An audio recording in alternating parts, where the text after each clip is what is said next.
read it out, the first part.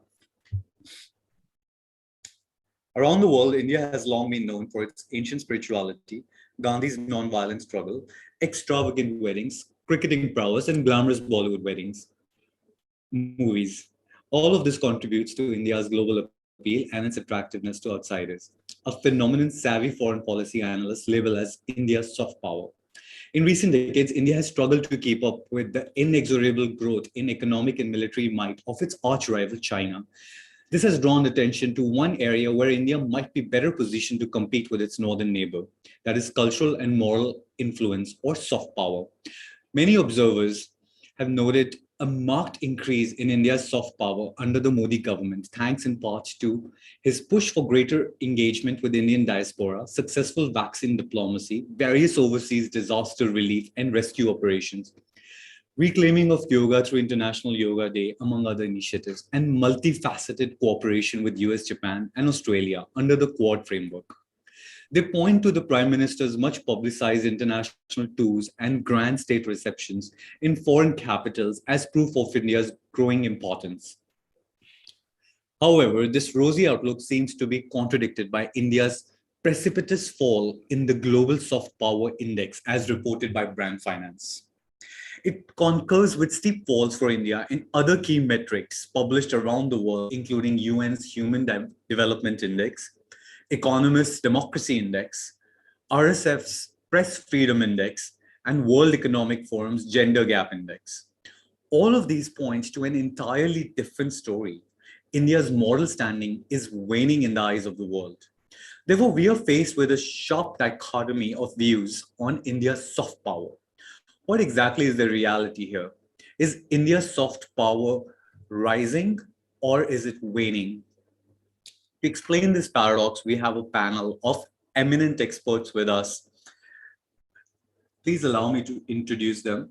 We have with us Ambassador Kishan Rana, Professor Emeritus and a Senior Fellow at Diplo Foundation, Honorary Fellow of the Institute of Chinese Studies, Delhi, and an Archives by Fellow of Churchill College, Cambridge, and Public Policy Scholar, Woodrow Wilson Center, Washington, D.C., Guest Faculty at Diplomatic Academy, Vienna, and Commonwealth Advisor, Namibia Foreign Ministry. We have Dr. Sriram Cholia, Dean of Jindal School of International Affairs, social scientist and opinion maker on international issues. Professor Cholia's areas of specialization include diplomacy, foreign policy, comparative politics, international political economy, armed conflict, humanitarian practices, and contemporary world history.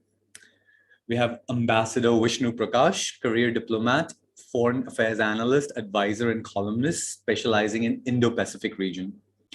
He has served as India's High Commissioner to Canada, Ambassador to South Korea, official spokesperson of the Ministry of External Affairs and Consul General to Shanghai, and held various positions in Tokyo, New York, Moscow, Islamabad, Vladivostok, and Cairo. And we have Dr. Anshul Avijit, National Spokesperson of Indian National Congress, previously worked with India Today and the Hindustan Times and wrote extensively on art, social history, and politics. He has served as primetime anchor and news editor with news channels Headlines Today and NDTV. Welcome all of you to Argumentative Indians. It's an honor to have you with us. To kickstart this conversation, it would be helpful for all the audience to first understand what does soft power mean. It's a term which is used very commonly since it's been coined in the 1980s, but few people tend to understand it comprehensively, what it actually refers to. Can I invite you, Dr. Cholia, for your opening remarks and also to explain what soft power means? How should we understand this? Yeah, thank you, Yajur. Greetings, everyone. Indeed, manifestations of power have evolved over time. And this is a very recent concept, like you mentioned. Traditionally, the focus has always been on military and economic might. And these two are now separately classified as hard power. So what has happened is that there has been this development of a global public sphere, global public opinion, and also with the spread of ideas and globalization, perceptions, all these have become much more important last few decades than it was the case in the 20th century. So that's why Nye, the Harvard professor and a former diplomat, coined this term to connote a different type of power which is based on attraction, or your ability to get others to do what you want them to do without having to apply military coercion or economic induce, or to give them economic inducements. So you can't buy soft power and you can't impose soft power. It's something that's supposedly inherent, but you also earn it through your deeds. So it's a mixture of domestic factors and your international conduct. And essentially, it's a kind of you can call it like, it's like a popularity contest in a way, in the to win the hearts and minds of people around the world, and beyond governments. But of course, governments also come in. How they perceive a particular country also matters. So it's and now there are other notions also. There's a so-called sharp power. This is a term that Nye has again brought into circulation in recent years, which is to combine hard and soft power, and to say that it's not either this or that. Any major power, especially, and of course he's referring to the US, but you can apply to all rising and great powers. So you have to combine hard and soft, and that's what he calls sharp power. And Hillary Clinton, the former US Secretary of State, had popularized this term, sharp power. So what they're saying is that it's a misnomer to look at soft power as exclusive and different from, or divorced completely from hard power. There could be some countries that have soft power without having hard power. But when we're talking about major countries like our own or other big powers, it's got to be a combination of the two. How you use it in a particular issue area, or in a certain context, or in a certain time in history. So it's got to be a juggling act. So soft power basically has to do with a lot of your inherent abilities, but also your efforts that are not coercive and not based on bribery or inducements. It's something else. You have to be a star out there. You have to be liked and admired and loved and respected. So that's in a nutshell what soft power is. Thank you, sir. Can I now invite you, Dr. Avijit, and can you tell us what adds to India's global appeal or India's soft power? What contributes? What makes India win the hearts and minds of people around the world? Yeah, well, thank you, Yajur, for inviting us here. And also to my co-panelists. There's an echo here, so I keep, I think my voice is getting overlaid with yours. So actually, I can't hear what you said. So so I can just hear myself repeatedly. I think why don't you go to another panelist, and I'll come back to me when I'll get the sound fixed. Sure, absolutely. Can I invite you, Ambassador Rana? Sure. Yajur, first of all, many thanks for the invitation and my compliments to the co-panelists. I largely agree with what Sriram said in terms of explaining soft power, except that the notion of sharp power that he brought in really pertains to an American approach. Nye, from the beginning, said that soft power must be deployable. That is, it must be usable. Now, this is a paradox, because the very term soft power really is a misnomer. It might have been called soft attractiveness or soft persuasion, because what is called soft power is really not power.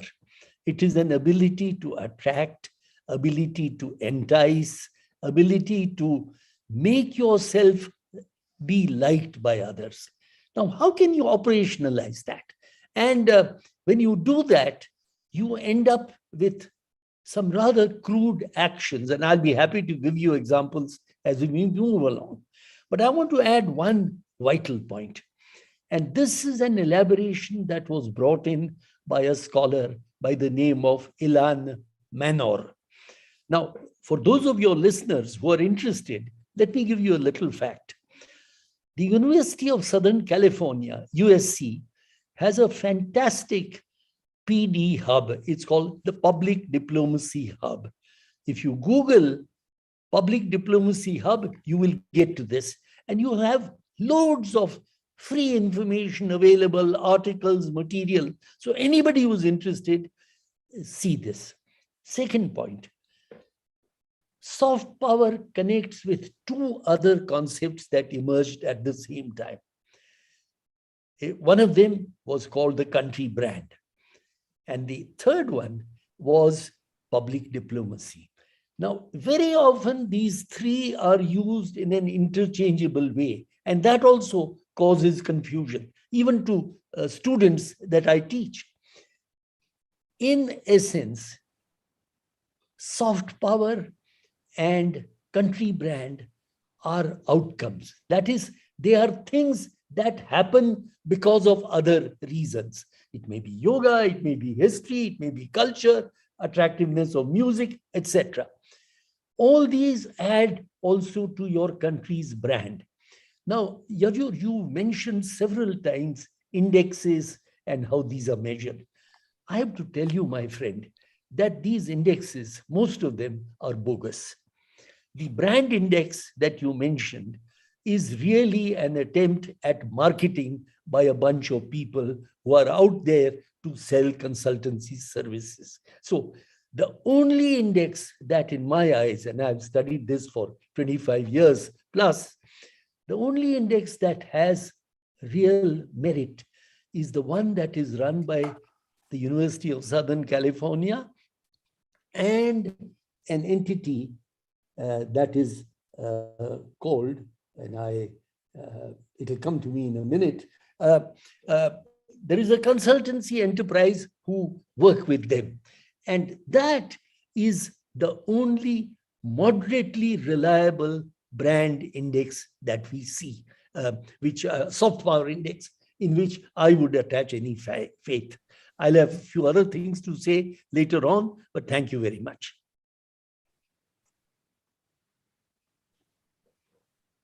Thank you, sir. So, continuing with that thought, let me invite Ambassador Prakash. So, what are the benefits of having soft power? Why should any country aspire to have more soft power? What does it bring us? Well, thank you, Yajur, and thank you, co-panelists. I will take up from what Ambassador Rana mentioned, and that goes to the heart of the matter. When we talk of an index or when we talk of an article, for example, the first question that we should ask or we ask is, who is behind it? Who has written the article? What is the angle? There is always an angle that a person brings. It's a perspective that a person brings.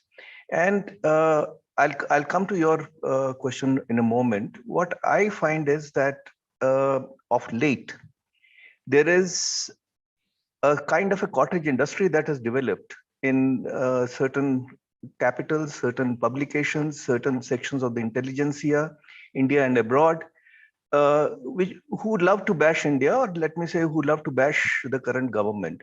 Now, you refer to Economist, Yajur, and Economist has twice during on the eve of the Indian elections, gone ahead and even stated, do not vote for the Modi government, and or something to that effect. I'm paraphrasing them.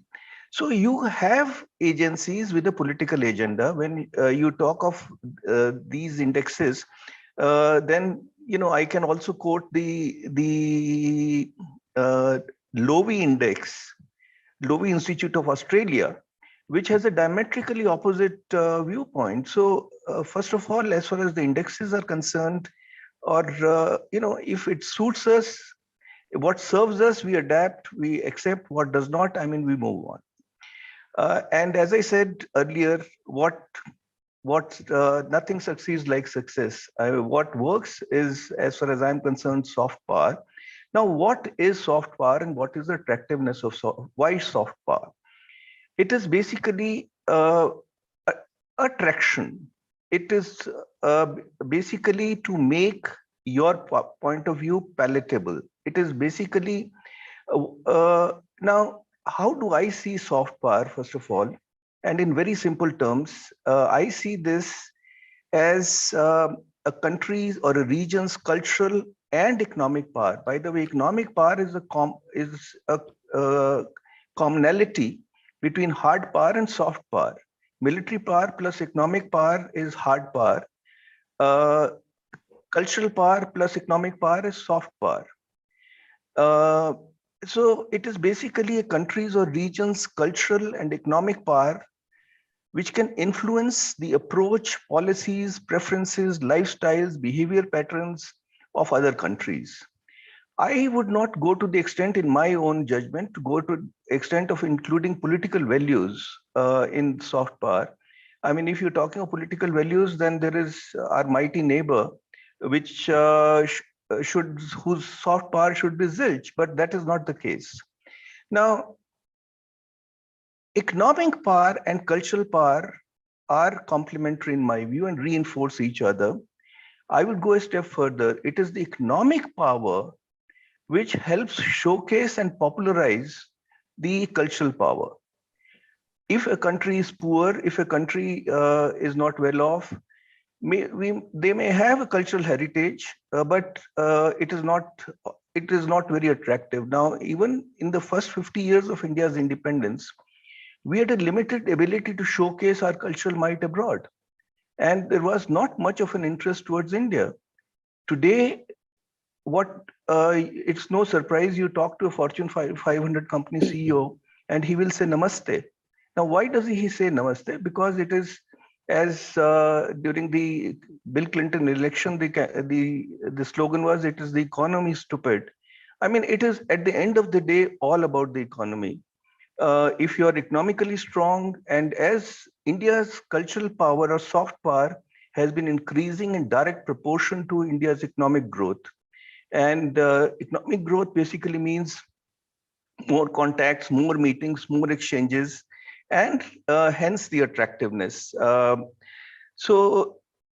soft power, you were saying that there was, Yajur, that some participants from ORF had said that there's nothing called soft power and quoted Afghanistan. Now, soft power is not a magic wand.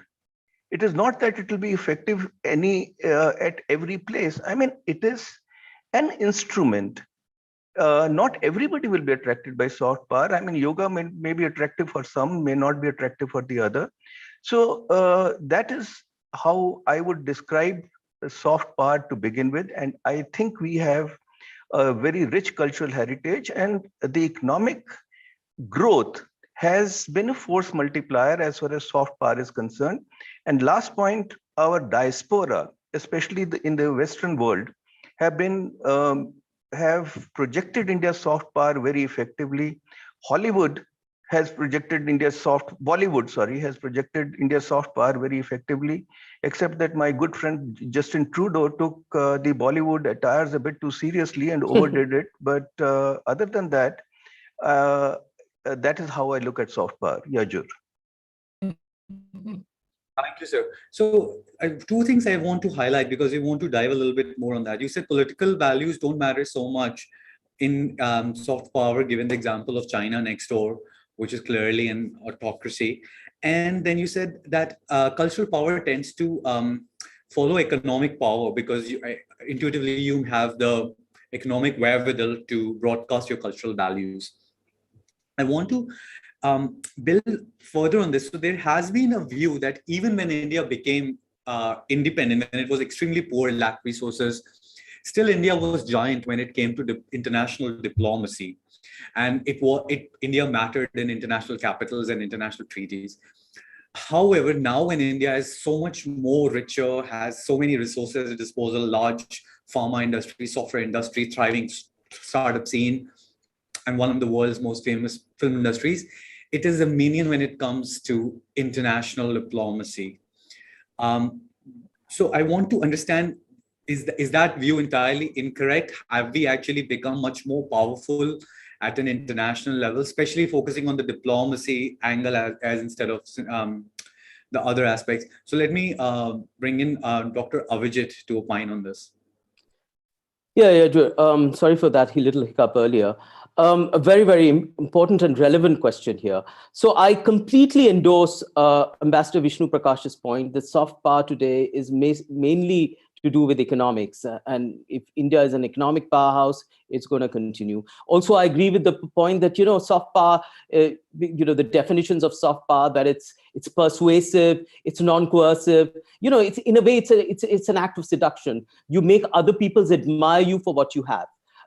So what has been India's soft power since, since let's talk about independence? I can relate soft power to colonialism as well, but I'll talk about that in a bit. So after independence, what really staggered the world, astonished the world, was the fact that we became immediately and almost instantaneously a democracy, a flourishing democracy with an impeccable record, which is the envy of our neighbors, with the envy of our world. Democracy, if you want to call it soft power, it's a fluid and arguable concept. I'm not sure I'm entirely convinced by it and the strength it has, but let's take it for what it is. The Indian democracy has been admired around the world after decolonization in the mid-20th century everywhere. And so have the Gandhian ideas of resistance, of civil resistance, of civil disobedience, and non-violence, which is the basis of our anti-colonial struggle, as projected around the world. You can argue many things about it. There were many facets to our anti-colonial struggle, but I'm talking about what has been projected. This was an idea around the world which we admire by. Now, since being in politics, I was speaking to a very important politician earlier on, and they were telling me, and she was telling me that the first thing when I went abroad and I addressed a group of people was, I introduced myself as I come from the land of Gandhi. And there was a rapturous applause. So, this was our soft power then. Bollywood and all came later. We can argue its influence over time. I don't think it had that much of particular influence, even later on. I think the Chinese film industry of Hong Kong and other places that wielded a lot more soft power in terms of its cultural influence. And therefore, I agree with Ambassador Prakash's point that culture comes on the back of economics. But let's see what happens later.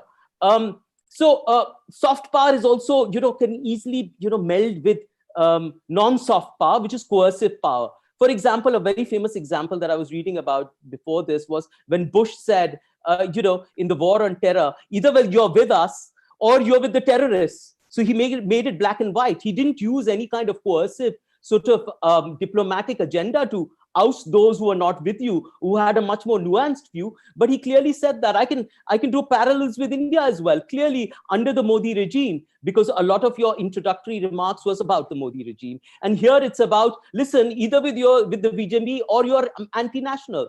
So what does it do here? And I'm going to elaborate this point a lot because we're going to talk about this particular regime because that's the peg of the story, right? So I think what you tried to say at the beginning was that there was a heightened sense of soft power right at the beginning, in the beginning years of this particular regime, in the NDA regime it was earlier, and now that slowly ebbed. I don't agree with that point. I don't think it was ever there. I think that wherever if there was applause and there was endorsement of the regime in India at that time, it was because of a few acolytes. It was because of a sort of applause by a highly conservative diaspora, which was actually relying on narrow identities to get the idea across. I mean, Wembley Stadium, right? I mean, this was one of the big things about the early projections of soft power in the early years of this particular regime. I mean, in Wembley Stadium in 2015, when the Prime Minister went, one thing he did say to everybody in the world stage was that diversity is India's strength. Almost saying that diversity is India's soft power, right? Democracy, diversity, the fact that we have passive resistance that led to decolonization, that was India's soft power. But is it really? I mean, what has happened since then? Have we capitalized on our soft power internally, or was that just for the world stage? Because what happens is that it seems to me that whatever lip service is made to things like democracy. I even heard the Prime Minister once say that there is a Ganga Jamuni Tehzeeb that we must respect. Not that often, but he said it a couple of times. But what about our laws here? What about the weaponization of agencies here? What about the discriminatory laws like CAA that has come? Does that respect diversity? It almost seems to me as if the good intentions of diversity and soft power around the world are exhausted in the rhetoric itself. That means in your action, in your actionable life, you can do precisely the opposite. That's really what has been happening. I think that we've lost whatever soft power we had in terms of economics, and I'll come to economics in a minute, and I'm rounding off at the moment in my introductory remarks. That moral authority that we had around the world finished when in 2014 itself. It wasn't a Navjagran, as this government claims to be, but it was a complete loss of moral authority around the world.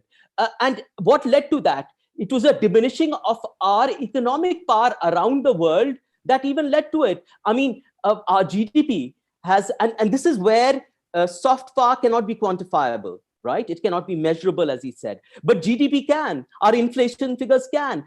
The GDP at that particular time was 8. Now it's fallen to minus 7.3. Of course, even the GDP numbers and the methodology, as if you would argue with economists, is all a matter of dispute.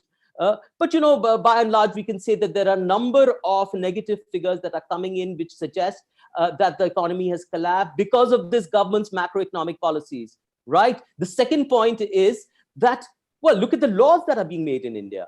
I mean, that doesn't project very well around the world. You talk about vaccine distribution. I mean, what was our economic response to the pandemic? We should discuss that because it created an image around the world that we are completely inept. On one hand, you're talking about Atmanirbhar, on the other hand, you're collecting oxygen plants and sort of medicines around the world with flights. I mean, there is a clear contradiction in terms here. So what happened in our response to the pandemic, which was also economics?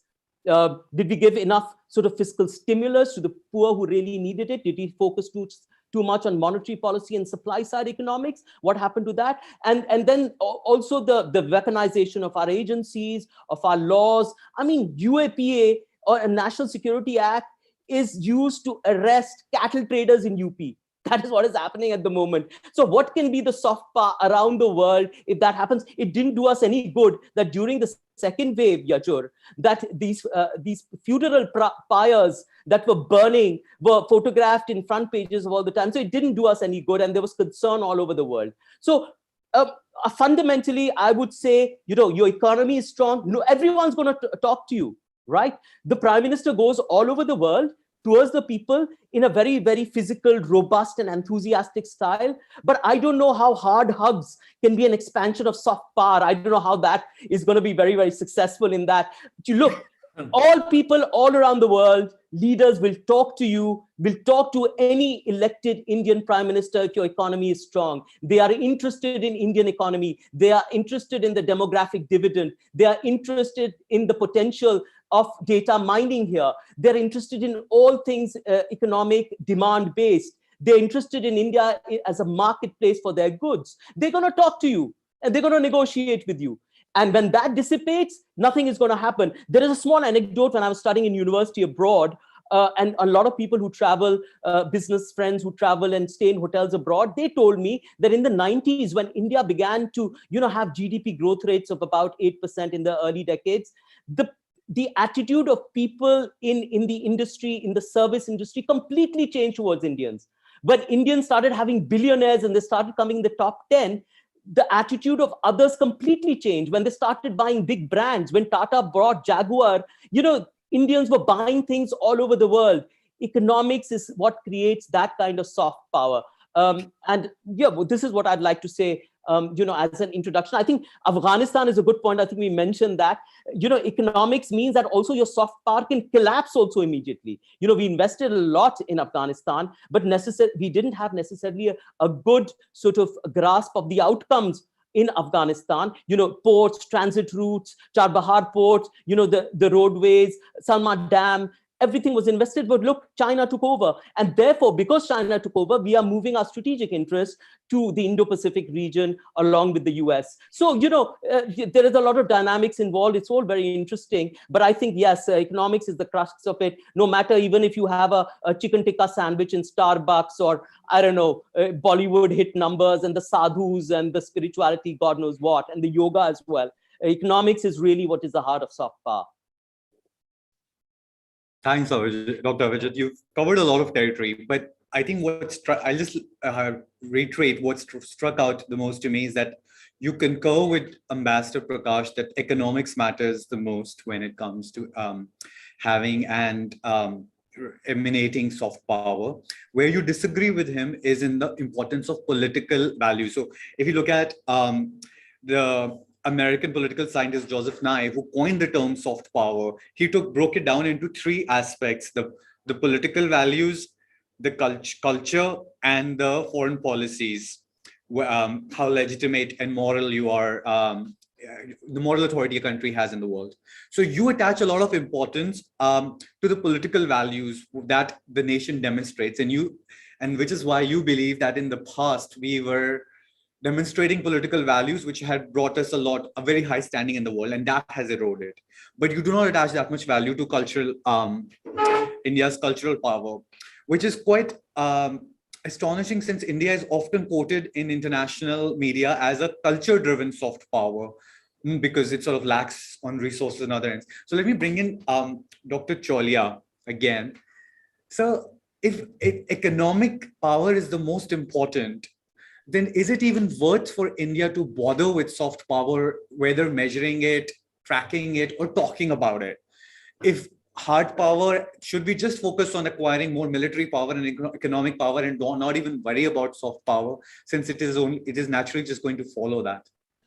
It's not an either or question. I mean, there is the concept of comprehensive national power, CNP, which includes indices from both hard and soft power. You cannot gain in CNP without investing in both aspects. So you see, on the issue of influence, I don't at all agree that our influence is ebbing or is on the downward trajectory. I'll give you a few milestones of recent times, fact-based. June 2020, United Nations Security Council non-permanent seat.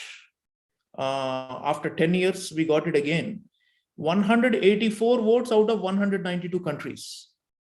This was a lot higher than even when we had it last time in 2010, 2011. 184 out of 192 countries. Complete faith of the international community in India. Second one, April and May 2020-21. Worst time for the country, the perilous second wave, Delta variant, deadly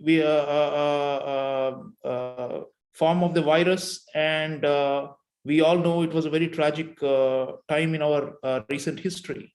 Now, the world stood by us. I don't see it as, we going out with a begging bowl and receiving some alms.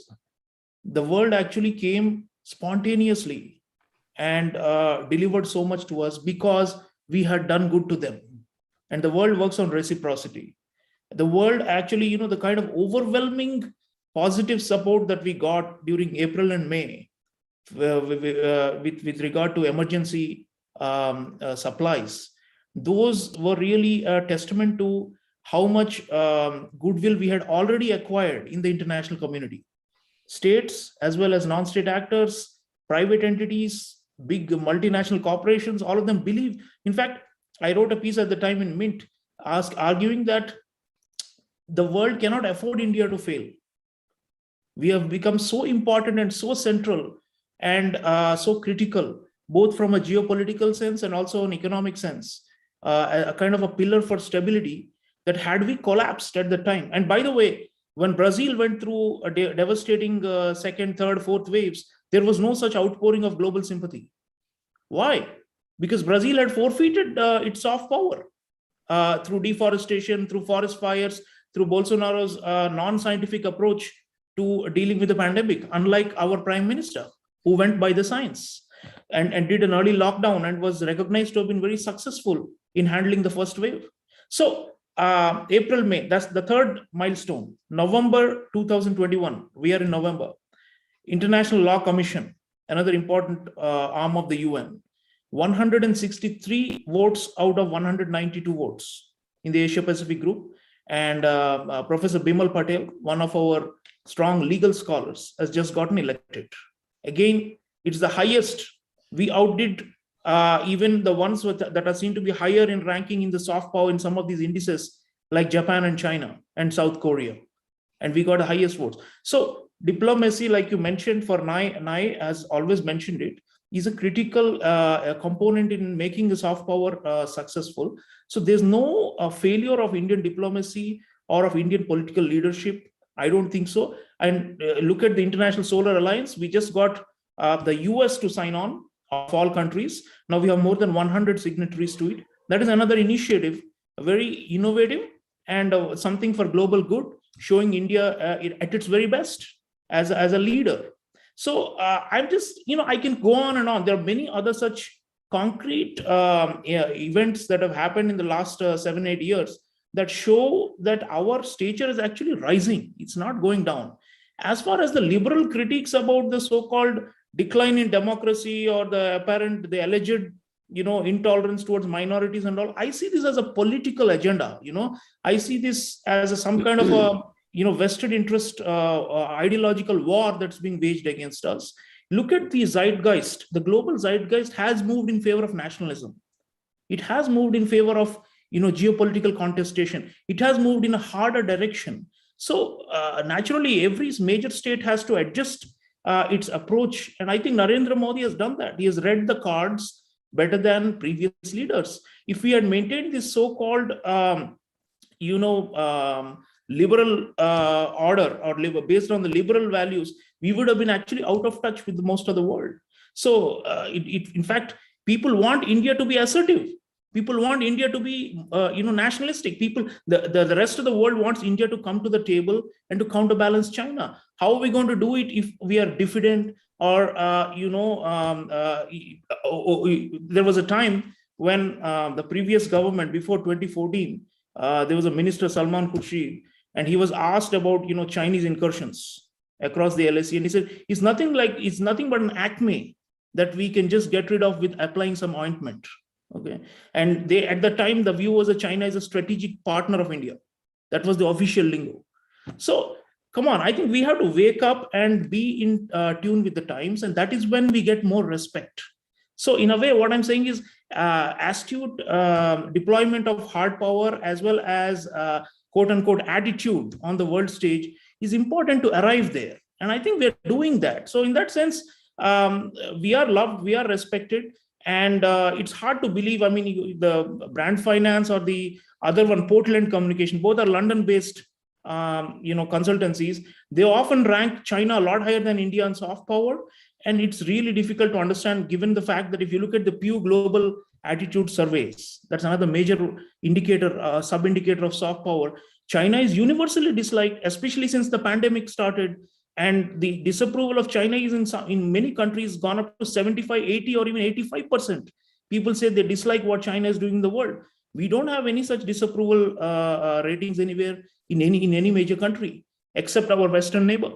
So what I'm saying is, if you look at the indices, you look at the significant milestones, it's not been bad. Of course, the pandemic has set us back, no doubt about it. There was a virulent campaign. These funeral pyres that are being talked about was actually a kind of Orientalism and a kind of a disaster pornography. And the way the British handled the pandemic was a lot worse in terms of, if you look at it in per capita terms, the way the Europeans handled, the way the US handled. And so in what ways is the UK, for example, ranked number 3 in global soft power index? How can Boris Johnson, a bungling leader who has made so many mistakes in the last 2 years since the pandemic began, how can he earn such high points? While on the other hand, they're saying India mishandled Corona, and that's why it has been downgraded from 27th to 36th place. What does it mean? There was a concerted attempt to show us in a negative light. And yes, maybe our failure was we could not put out the positive, the branding, the country branding that Ambassador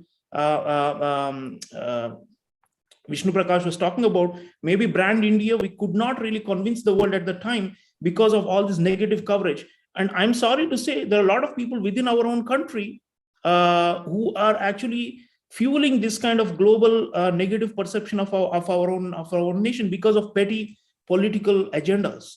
So, I mean, at the end of the day, national crisis, national emergency, once in a generation or once in a century crisis like coronavirus, I wish we had been more unified and had projected a better image of ourselves as a country. But nothing lost. Our recovery is on track. The New York Times, the so-called liberal critic #1 of India, says that it's the bounce back of India from coronavirus is a great success of Narendra Modi. And if they are able to acknowledge it and to accept the reality, then I think some of our domestic critics better change their views. Thank you. Thank you. No, I'll come to you, Dr. Vijit, in a minute. Let me bring in Ambassador Rana. So you brought up, and I do, this international agenda has come up twice. So we want to address that thing. It was brought up by Ambassador Prakash and then by Dr. Choli. So we'll talk about that more. But before that, so you brought up Prime Minister, right? So I want to dive a little deeper in terms of Mr. Modi's contribution. So India's soft power, whether through its independence struggle or later through its movies, diaspora and food, has almost been accidental. Nobody was even talking about the term soft power wasn't coined back in 60s and all. But only over the past decade or so that India has begun to play its soft power cards more systematically. Mr. Modi is perhaps the first prime minister to refer to soft power in public statements fairly on a fairly frequent basis. So, and much has been made about his international trips and his bear hugging foreign leaders, as well as his focus on international diaspora and India's international profile. I want to ask you, Ambassador Rana, what is your assessment of his personal contribution to India's changed international profile? Many of the things that were mentioned, like solar, they're also, I would point out, a function of India's growing economic wherewithal, which has been a trend taking place much before Mr. Modi came. It's been a trend for almost since the economic liberalization. So some of these things are factored there, but I want to ask you what is his personal contribution towards India's changing international profile? Yajur, in asking that question, you know that you are ranging very far from the original topic. But that's all right. I mean, you are the moderator. I'm happy to respond to a question. But before I do that, let me say a little bit that we can't conflate military power or economic capacity, which are tangible, which are measurable, which are out there in the open, with something as diffuse, as hard to pin down as a power to attract or a power to entice or persuade. So we can't mix up apples and potatoes and brinjals. I mean, that really makes no sense at all, frankly. Now, you asked about the achievements of this government. I think we have to go back a little bit. After independence, we started with great expectations and great hopes. Jawaharlal Nehru was a great national leader in every sense of the word, with great vision. Lal Bahadur Shastri, who had a lamentably short term, began extremely well. He handled the 1965 war in impeccable terms, but he died suddenly and was succeeded by Indira Gandhi, who again was a great national leader. I served on her staff for 13 months, so I have personal memories and experience of that. But if we apply a hard yardstick of achievements between 47 or 50, 51, when the first 5-year plan started, and take it all the way down, decade by decade, we have to agree, I think objectively, that our record has been lamentable. Until economic reforms began in 1991, what were India's social indicators? In 1990, for example, our level of literacy was barely 50%. Our health standards were lamentable. Our child infant mortality Maternal mortality rates were terrible. Our life expectancy was very, very low compared with so many other countries, poor developing countries, compared with our neighborhood, Sri Lanka, and now Bangladesh, which is rapidly, in some ways, overtaking India. So, really speaking, the record of those first 40 years is far from brilliant. There are great achievements, but there are also great lapses, particularly on the economic front. I think this has to be acknowledged. I'm not a politician. I do not support one or another political party, but I only look to the objective facts. The reforms were launched by a Congress government, as it happens, and what Narasimha Rao did was he brought in effect a second independence of India.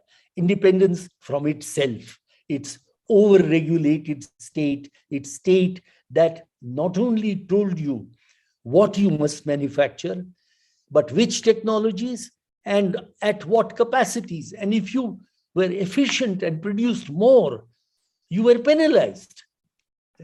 I mean, this is actually a fact. You had to hide that you were producing more than your installed capacity. Now, what's the point of an installed capacity? You're more efficient, applaud them, give the guy a medal.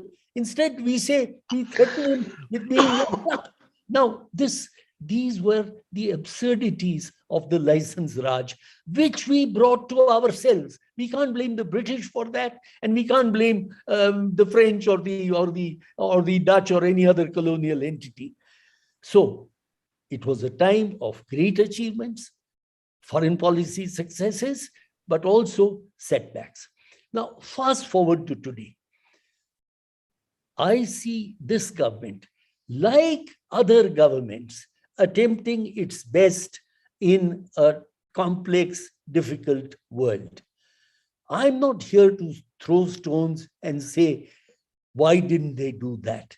Because the circumstances, the resources available to us are so slim. You talked of economic power. Absolutely. Economic power is more important by far than soft power. My friend Vishnu is entirely right in drawing attention to this. So is military power. But you know, between military power and economic power, there is always that terrible dilemma, the so-called guns versus butter. How much do you spend on your defense equipment? You will take that away from your economic development. And at the end of the day, over the long run, economic development is what will give national power more than anything else, more than aircraft carriers or squadrons of Rafale aircraft or whatever else. But that doesn't mean that you don't need military power. That's a fine line that every government has to walk. Now, let me gently sidestep your loaded question, Yajur, and say a little bit about China, which I think is highly relevant. China is a powerful country today in terms of its economic achievements. It's there out in the open. We don't have to sit and debate that. But since we started with soft power, China's soft power is pathetic. Do you know President Xi Jinping personally spoke, I think it was last year, earlier this year, where he said, we should be loved more. We need to be loved more than we are. Implicit in that was that a country that spends per year over $10 billion in its public diplomacy, in its trying to reach out to people, and the gross failure that they confront. Why? Because their house is in a mess. What happens in Xinjiang, the repression of Xinjiang is only one instance of the repression that has gone on for a long time. In Tibet, it has gone on in other parts of China. The whole system of social norms that China applies. It is today, in effect, Orwell's 1984. Everything you do is logged, registered, and accounted for. Every bank transaction, every social media comment that you made, every place you visited, the amount of time you spent visiting X, Y, Z person or locality, all that is logged. And there are tightly managed accounts of people. It is, in effect, a police state in every sense of the word. Now, why do the 150 million Chinese who go abroad, who used to go abroad until the pandemic, why were they disliked? I've seen them at airports, and you've probably seen them too, as all of us have. Loud, noisy, behaving badly. Now, I speak Chinese. So when I see these kind of groups of Chinese tourists, I go up to them. I used to go up to them and say, hey, in Chinese, I say, why are you making so much noise? Don't you see everybody else is quiet over here? So they'd laugh. They said, oh, we are so happy. We are Chinese. We like to express ourselves. I said, that's not good enough. You have to behave according to norms. So these are all real issues. And believe me, I agree entirely with Sriramji that China's soft power is actually extremely low. But the people who frame these indexes, they have their commercial interests. It's as simple as that. And it is true, and this is not a political statement, it is true that there are any number of international entities that would like to do us down. Now, we have to rely on ourselves. And to me, this means that we have to be a little more united and a little less finger pointing towards each other and saying, you did that. I used to do this, but you have done that. We can play this game, but that's a political game that I don't particularly enjoy. And that is not really my cup of tea, if I may call it that. Thank you very much.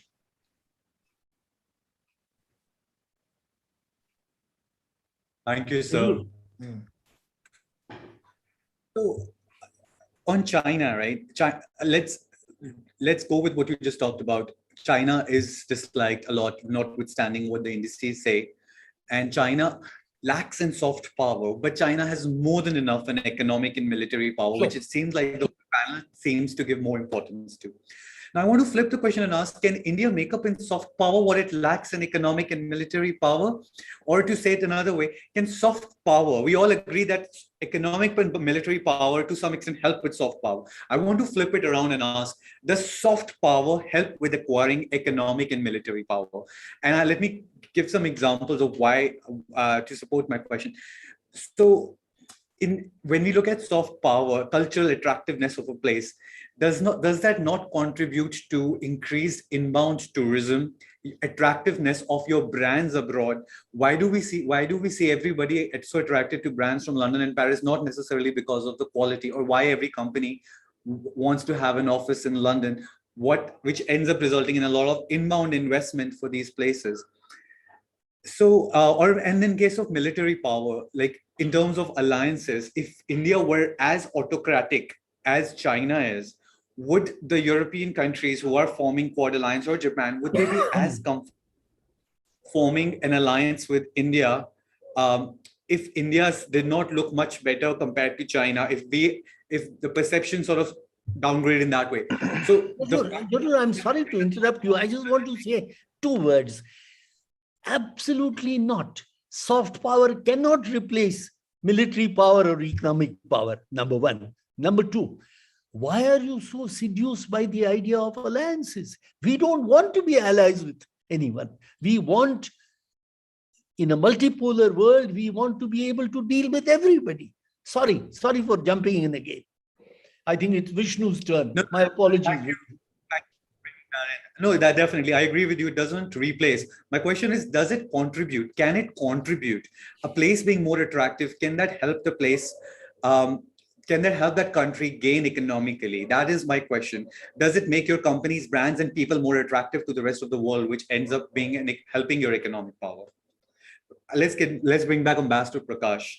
Well, thank you, Yujur. And the canvas for me is quite broad because lots of stuff have been painted on the canvas, and I would like to very briefly cover a few points. But first of all, soft power. Per se, soft power is not attractive per se. It again, I'll come to that and I'll build on that, that it comes with economic power. Now, why is it that Paris or London are more attractive? Not because they have a bigger soft power, but they have the economic power which leads to infrastructure. Why is it that despite the best of civilization and heritage we have, we barely get 11 or 12 million tourists, and that too, a majority of them are of Indian origin? Because we lack infrastructure.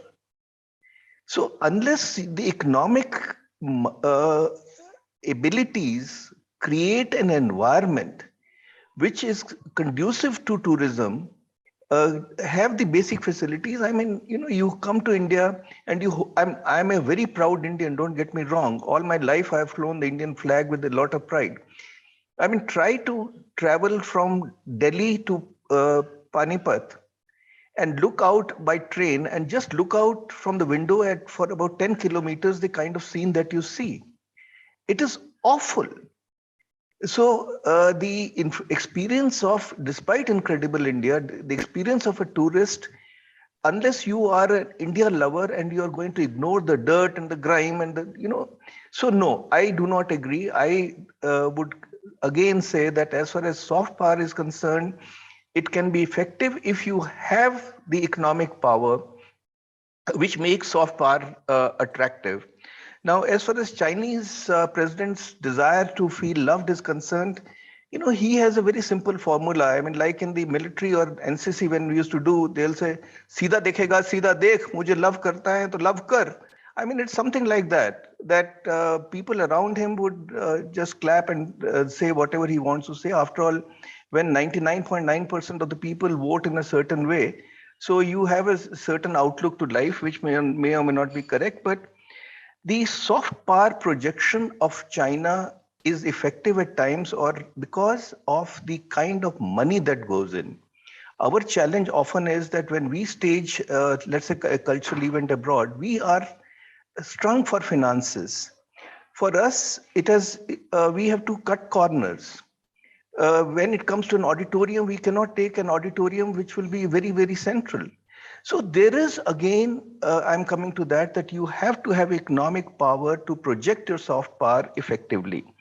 Now, it was mentioned about Prime Minister's town hall meetings and his diplomacy or whatever of having puppy juppy and hugging. I will give you a personal example.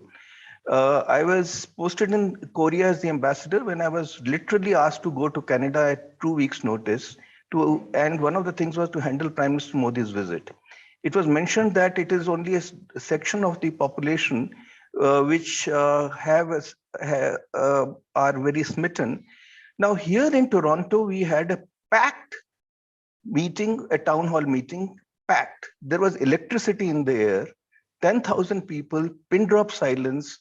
Forget the Indian diaspora. Next to me was the CEO of Brookfield Finances, which is a $260 billion company. And Prime Minister was speaking in Hindi. This man turns to me and says, "High Commissioner, I do not know what your Prime Minister is saying, but listen, whatever this guy is selling, I'm willing to buy." Now, that is the kind of impact that his meetings, there is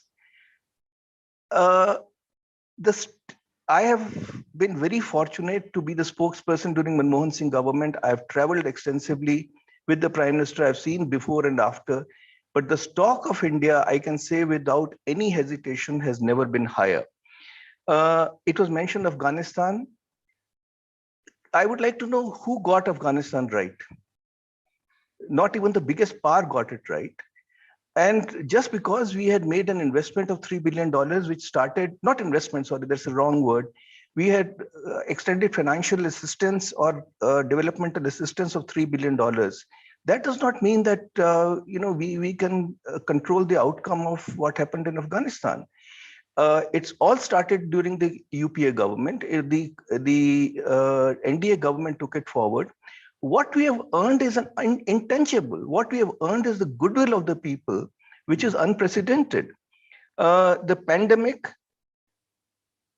a lot has been said, but all I would like to say is that the Western media did not show the pathetic scenes, heart-rending scenes of people lined up on the streets in Europe when the Europe was going through the pandemic. But well, there's a cottage industry which likes to show India as the land of snake charmers and so on, and show that we are a bumbling country. Again, I did not want to comment on that, but when it was mentioned about the weaponization of policies or that democracy is lacking in India now and so on and so forth, may I remind the panelists and the audience that we had extra constitutional authorities, a very strong, powerful extra constitutional authority during the 10-year UPA rule. Now, is that democracy? Moral authority, there was a self-image of having a moral authority. You mentioned that, that in the Nehruvian era, we walked tall. Today, we are not. I don't think either of that is correct. Prime Minister Nehru, a great leader, helped us get independence, had a self-image, he had an idealistic outlook. With hindsight, vision is 2020, so I have that benefit. Who took Kashmir to the UN? Who did not accept the American or scoffed at the American offer of offering India the permanent seat in the UN Security Council in 1950? Who ordered the military to throw out the Chinese in 1962? I mean, these are all recorded things. So I don't think that we should get into any comparisons whatsoever. And then history, as is very well known, is a record of who is writing the history. Now, the question really is, which is the real India? Is a brown Englishman in suits the real India? Or is it Indian dhoti kurta or kurta pajama with a jacket and Hindi-speaking Indians real India? I mean, that debate we can continue. Last point about Gandhian philosophy, I think Gandhiji, in that period that he was, in the geopolitical context that he was, his policies served India right. But today, can you tell the Chinese in the eastern Ladakh that we are a non-violent nation? That we will give you roses instead of weapons? Can you tell that to the Taliban? Can you tell that to the terrorists? I think we have to get real. We have to move on. And when you talk of alliances, today we are not in the business of alliances, but if we have to get into alliances, we will get into alliances. After all, we talk of strategic autonomy, but we did sign the 1971 Treaty of Peace, Friendship and Cooperation with USSR. That was not strategic autonomy, but we did it because we needed to do that. And today also, if we cannot or we need to buttress our flanks, we will get into alliances. We don't want to, but we will. So basically, the long and short is that it's a very dynamic situation. No leader in India or every leader in India has tried to do his or her very best for the nation.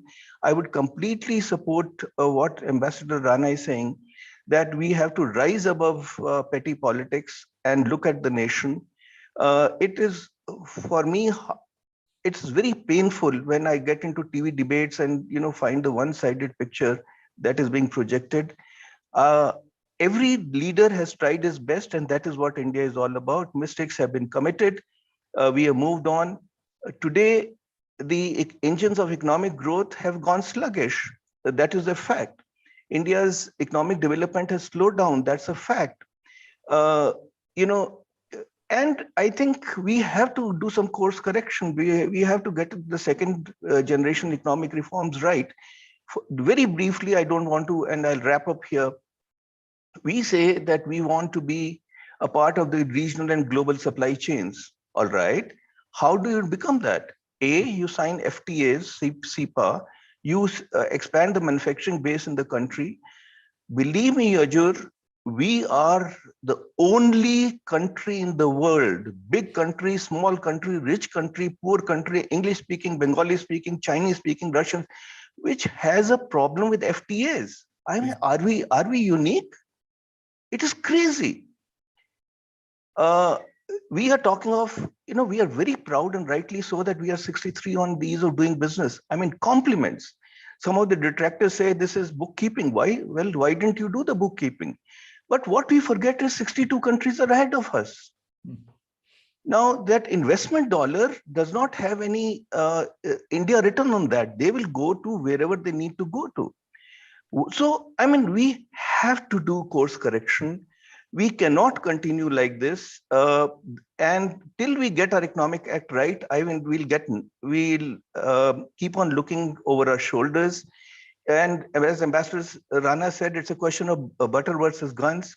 But even to buy the guns, you need butter. And for getting the butter, you need economic development. So, I mean, I'll come to that. There are three things required by India. First is economic development. Second is economic development. Third is economic development. The rest is fluff, as far as I'm concerned. Thank you. Good points. Thank you, sir. Well noted. Point taken home. But apologies in advance. I do want to pester on a previous point a little bit further. So the alliances, both of you have correctly corrected me that India is not in the business of getting into formal alliances. However, at least when it comes to Indo-Pacific, it seems that India is relying a lot on international cooperation mainly with Western countries or countries like Japan, which are closely aligned with the Western countries. Now, in these countries, cottage industry or not, the media has traditionally projected India as a democratic alternative Asia giant to the autocratic Asia giant, which is China, which makes India a lot more palatable for these countries to accept as a potential partner to cooperate with. Now, even if these things are driven by an agenda, how do these images of riots around CAA, protesting farmers, arrests of human rights activists, banning of NGOs, political dissenters under draconian colonial laws, and these things have been getting a lot of attention, and I'll get into the detail why there is an agenda and why they're getting so much attention. But the fact that they are getting in some of the most influential media all over the world, especially the Western world, how does that play into that perception over the long term that India is this much more palatable partner, which is a democratic Asian giant compared to the autocratic giant? How does that impact that perception? And given that India is counting so much on cooperation with these same countries, whether it's in the Afghanistan corridor or in the Indo-Pacific corridor. Let me bring in Anshul. He wanted to make a point also, and I'll get his view on this first. No, Yajur, that's a very interesting point. I mean, there is a kind of contradiction here. You have these images playing out. One thing I want to make clear is that, the moment I start critiquing the government, this particular government, it seems like I'm critiquing India, right? So I become, therefore, anti-national. Is exactly the playbook of the party. And, everyone has fallen prey to that. So, when I start critiquing this government, it seems that the image of India is being sullied, and I'm co-opting or collaborating with sort of Orientalist ideas of the Western media in order to critique India itself. So therefore, I'm ousted. I become, sort of a pariah in this entire thing. I find that absolutely absurd because, that's exactly what the BJP wants us to believe, right? This government exactly wants us to believe that. Now, listen, these images. Just one thing I would highlight is that you still are the only political representative in this panel. Yeah. No one else is there to balance that off. So that is something to be cognizant of. But otherwise, I think every patriotic Indian should always hold the government accountable. So you are doing a service to the nation in that. Sorry. Every patriotic India should follow the. Sorry.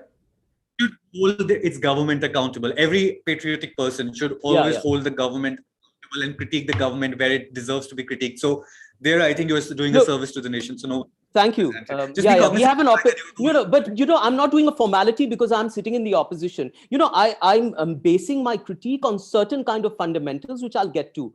I am not at all, others mentioned, I am not at all even suggesting that the other governments were infallible, that they didn't make mistakes or they didn't have weaknesses. Of course they were.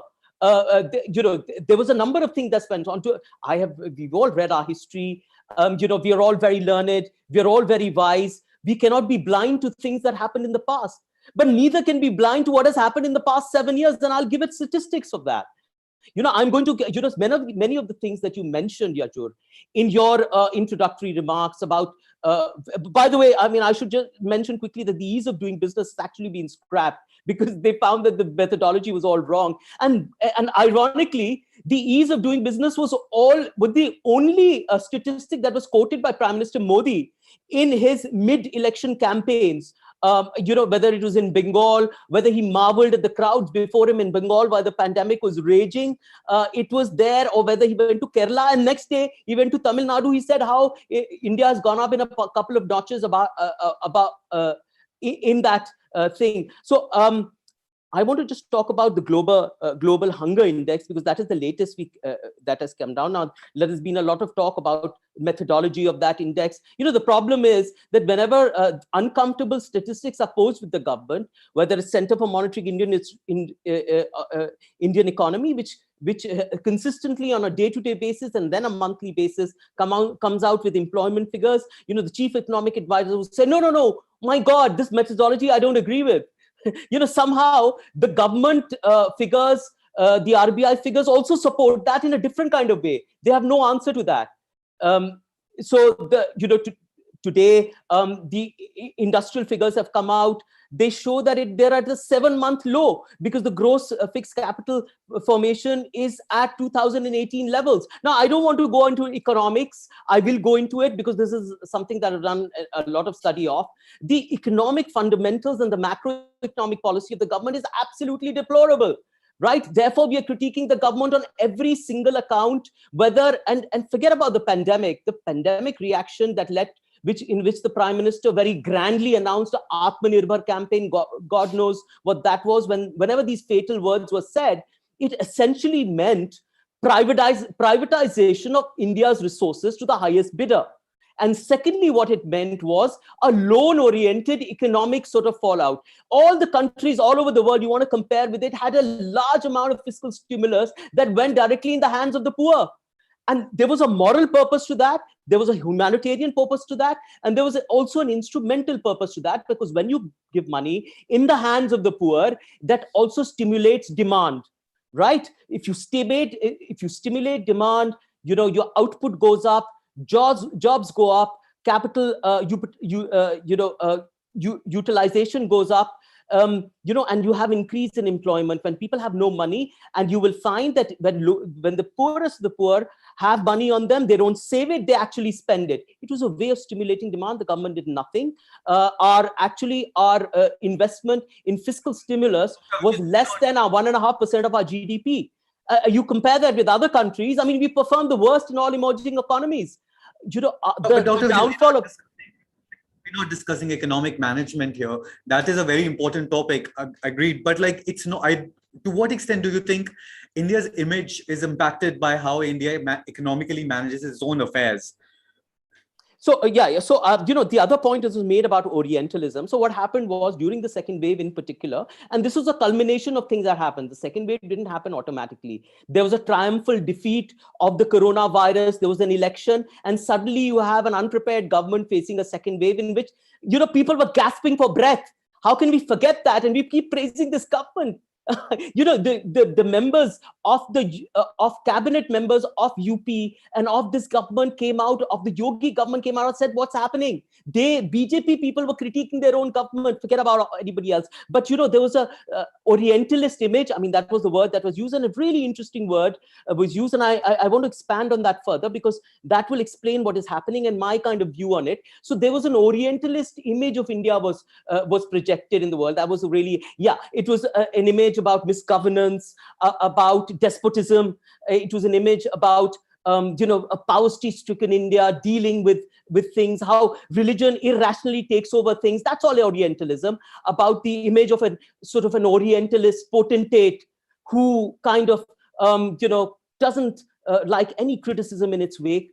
That kind of image, which persisted, which was the Orientalist image of India, came under sort of, to aim to the surface and was articulated in various papers. Ironically, the Indian reaction, or how the India of Modi has been behaving, it's entirely in a colonialist kind of way. So while the image of the India was Orientalist, the India itself has been behaving in a colonialist kind of way, colonizing its own territory, setting fires wherever you go, whether it's Kashmir or Lakshadweep or the BSF in Punjab, or loyal, who's loyal, disloyal, as what happened after the revolt of 1857, or using of laws like 124A to go after its distractors, or indeed their Yajur, I need to come in for just to make a comment that I think we are talking of a completely different matter, and we need a politico to respond to that. I would urge that we come back to the topic at hand and wrap up by 21:30. I'm so sorry to make that interjection. I agree. So we need to start moving towards wrapping up. So let's stay focused on the topic and come back to it. Okay, last couple of words. Then let me come back. Because these words were mentioned, and because there's been so much of undiluted praise of the Modi government, I have to counter it. I mean, this kind of, so, I feel that India's image is certainly taken a dent. It doesn't matter what the others feel, by the way. I'm more interested in the tangential view is how soft power, and this is a very interesting topic which I wanted to explore further, maybe next time, is how India's soft image about religion, about various other things is used internally against its own people. So how spin doctoring and propaganda goes on internally. So we've discussed soft power as an international currency to gain influence around the world. We should also discuss, I think, tangentially as how it's used within India as a form of propaganda as well. I think that would make a rather interesting debate as well.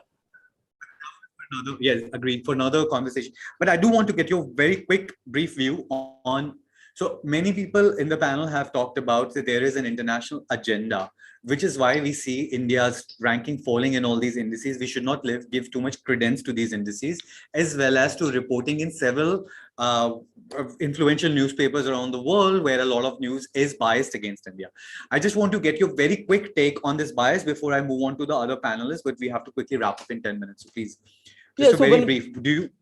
Yeah. So you can't be selective, right? When India is praised, you can't say, no, we're deserving it. But when it's critiqued, you can't say there's an international conspiracy, right? So, the international conspiracy also elected when you arrested a 22-year-old environmental activist, in the Red Fort thing that happened last year. For everything, there is an international conspiracy. And actually, the MEA, MEA is a fine organization. We have people here. My family is a part of the MEA. My mother was in the Indian Foreign Service. So it's a fine organization with fine service officers. But, when it came up with that kind of rebuttal in which all the sportsmen had to tweet it, that was really, I was completely taken aback that they had to tweet the government's view, and they co-opted in a lot of celebrities and influencers to tweet that government point of view. So, the government is paranoid. It thinks that there is an international conspiracy every time statistics or anything goes against it. So whether it's Lakhimpur or anything, it thinks that there is an international conspiracy. And in the numerous debates I've had with spokespersons of the BJP, and I'm a political person, therefore I can say that I'm therefore bringing in the political angle. My regards, or may I be excused for doing that, because that is really the relevant point of view. I think you can't divorce politics. They always say that, no, there is an international conspiracy to malign India. But they don't say that when, when the prime minister is being lauded or when there is something nice, then don't say no. So, you cannot really be selective. When good figures come in, you can't quote them like ease of doing business. But when hunger index comes in, you say, no, the methodology is bad. Thank you. So international conspiracy is used as an excuse to dodge foreign criticism. Let me get Ambassador Prakash, and then we move on to Dr. Cholia. So your brief comment on the same point. You had alluded earlier to international agenda. I want you to elaborate a little bit more on that. Why would there be an international agenda? Certainly, and why can we not be selective? I mean, I choose what I want to choose, and I discard what I want to discard. I mean, that is how life is all about. And being selective I mean, I'm again cannot resist making one political point. When you are in government, the electronic voting machines are perfect. When you're in opposition, the electronic voting machines are not. I mean, so this goes on and on. But the point really is that India is rising. India is re-emerging. India has today the ability to take positions.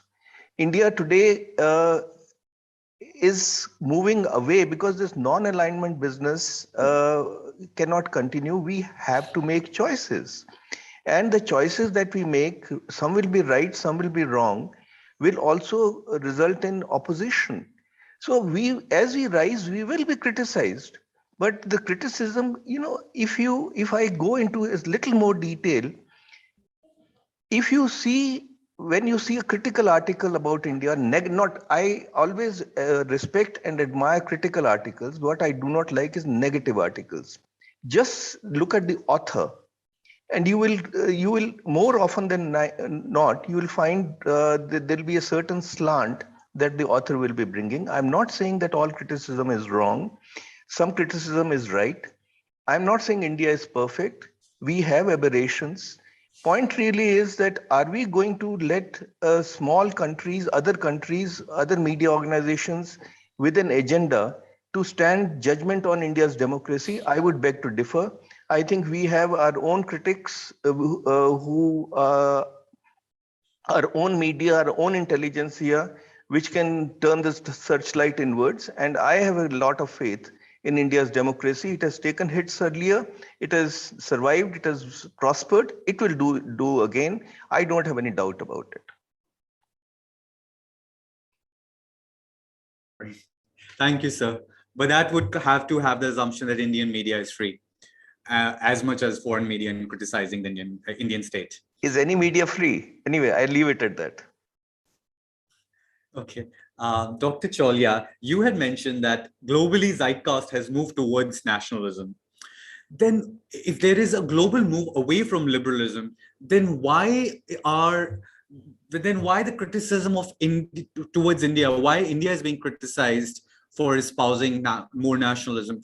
Then I don't understand the paradox. If they have themselves moved towards nationalism, then why is this agenda to defame India when India does the same thing? You have to take a more fine-grained approach. I mean, who is the they? I mean, is the New York Times the US government or the people of the United States?